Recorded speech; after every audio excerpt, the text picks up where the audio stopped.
Όλα ξεκίνησαν με ένα σφύριγμα και οι δίθεν περαστικοί έβγαλαν τα μαξιλάρια από τις σακούλες και άρχισαν τον πόλεμο.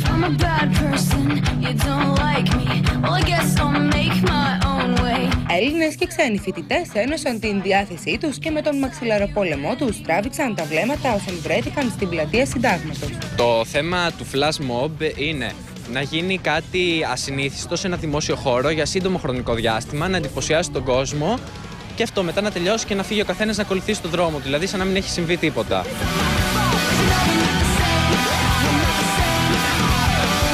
Είναι σκοπός να διασκεδάσουμε, να ξεφύγουμε από την καθημερινότητα, από τη ρουτίνα, να κάνουμε κάτι διαφορετικό, να ξεσφαντώσουμε.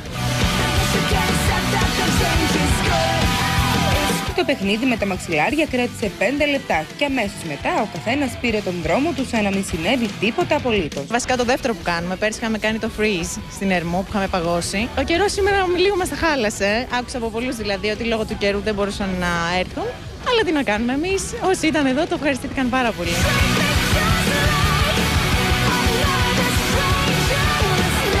Ευχαριστηθήκατε πάρα πολύ και θα το ξανακάνουμε. Για πρώτη φορά ο Γιώργος Μαζονάκης αναφέρεται στα δημοσιεύματα.